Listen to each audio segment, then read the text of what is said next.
Hey guys, hi, this is Pankaj here again. Thank you so much for your response on our blog.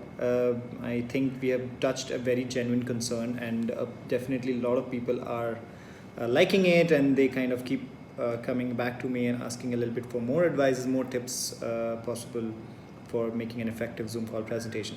So I'm just going to dive into the same blog and try to explain a little bit more from our side on how exactly we should create an effective Zoom call presentation and the top tips that can be used for it. And if you have more questions, please drop into the comments or reach out to us and we should be able to address it. So let's go. Let's just quickly dive into the blog and see what we have to do here. Here we go. So we have, this is what it's a 7-tip blog that we have written, and I think it would definitely help you guys. If you have not read it through, please go ahead, and it'll give you some more information on what exactly an effective or best tips to give for a Zoom call presentation. Now, as we all know that the scenarios around us are definitely changing, and the way presentation gets communicated now, it's totally different from how it used to be. I mean, we were presenting one-to-one, face-to-face. We were presenting on a large conferences. Yes, we were doing a lot of video call presentation before as well, but not how we are doing today. We are on Zoom calls or any other video sharing platforms or any video communication platforms today, and presenting our ideas and information in that format, in a PowerPoint format, and sharing while we are talking as well on these calls. Now, the most important challenge, or the bigger challenge that we have here, is when you are sharing a screen with a presentation. You can see that some of your colleagues or your clients or stakeholders or investors might be on a laptop. Some of them would be on a smaller screen like a phone, or someone would be on a tablet. So the screen size definitely varies, right? And that is a major challenge, and I'll tell you how. At the same time, you are using your old presentations to come onto the Zoom and trying to present with the same and thinking that it'll have the same impact or the same effect. It can, and it may and may not, but if you definitely incorporate these tips that we have to give you, or we have to share with you, would definitely make an effective presentation for your next Zoom call. Now, coming to the first point that I have to discuss is called make effective intro slides with bold call to actions. Now, what I mean by that is that at the beginning of the presentation, try to give a crazy or a brilliant presentation opening lines that remains in your customers or your stakeholders or investors or your potential internal team members or potential customers, and it sticks to their mind, and they kind of forced to think a little bit more about your product or generate some sort of a curiosity. One pro tip onto that one is that use less text, but try to show it as big as possible. Use font size anywhere between 30, 35 to 40 plus. It would definitely leave a huge mark when it comes to an opening slide statement.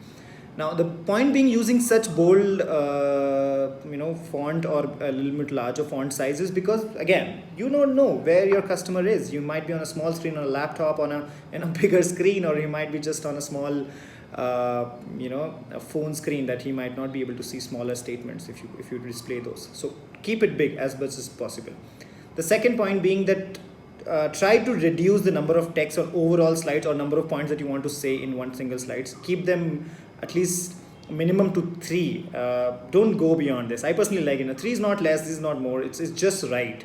And plus, it's easier to remember, and you just say 1, 2, 3. These are the things. 1, 2, 3, 4. No, that's not gonna work. So you just say 1, 2, 3 points and keep them bold. Again, keep a large text. If you are replacing them with an icon for information, or just even with numbers, I think it'll have a large, better impact than putting a lot of information into a slide, right? The third point, this is my favorite, and this is the most important, guys. Drop the graphs. Do not use the graphs. You can't see them. Again, and you might not be able to point out to specific things on graph now. You are not there. If you would want to report on a pen and paper, you will say, sir, this is a 10% increase, or this is 20% decrease, or this is how I want to represent my information. But now, since people might not be actually dive into your information of graphs, and may not be able to draw comparison between last year's quarter reports versus this year quarter reports, or your representation of any information, the matter of fact, use extraction of information from that graph. Say 20% increase in a bold font and just write what exactly you want to communicate with it. I've just given you some examples here.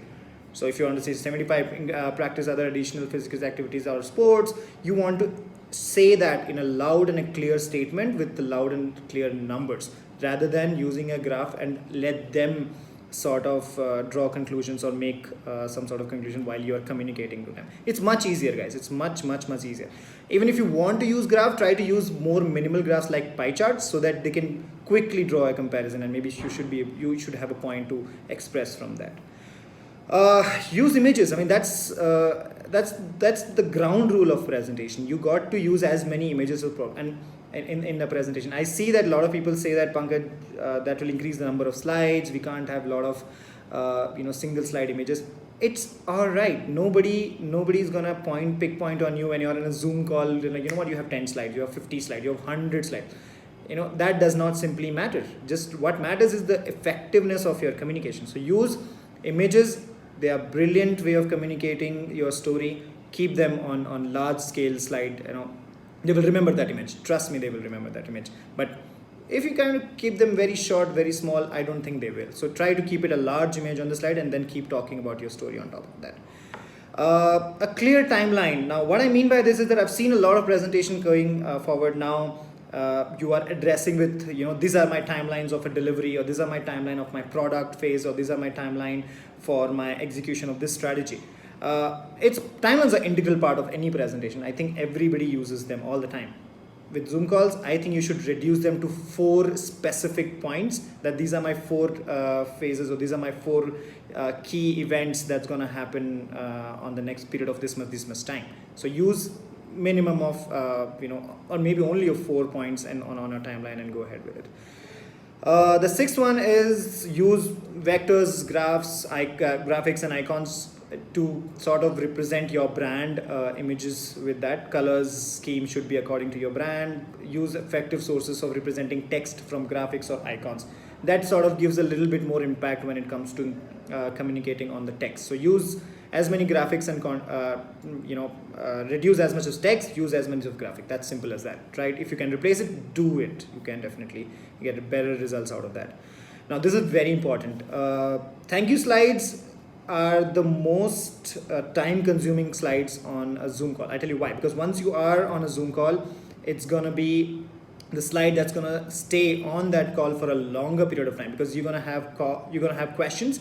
People gonna pinpoint few things that you've said in the previous slide. You might move, but you have to come back to this. Now, this slide can be used to give you a call to action, something that you want your customers to remember. If you are a product company, if you have pricings that can stay there. If you are somebody who wants to show a portfolio and you want to show your best project, keep them there. Make an impact with this slide.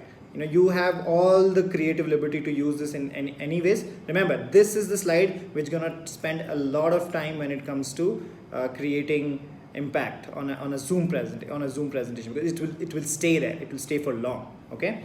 So yeah, I mean, these are the 5-7 pro tips, guys, that you can use in your presentation, and I hope this will help you. But again, if you still are finding it difficult and you need help, here we are Slides. We can definitely help you in creating a great presentation. If you have not converted your existing presentation to a Zoom friendly presentation, I would say, then, and if you can do it with this, absolutely good. Please let me know your feedback. But if you can't, call us, let us know. We will help you out there. Yeah.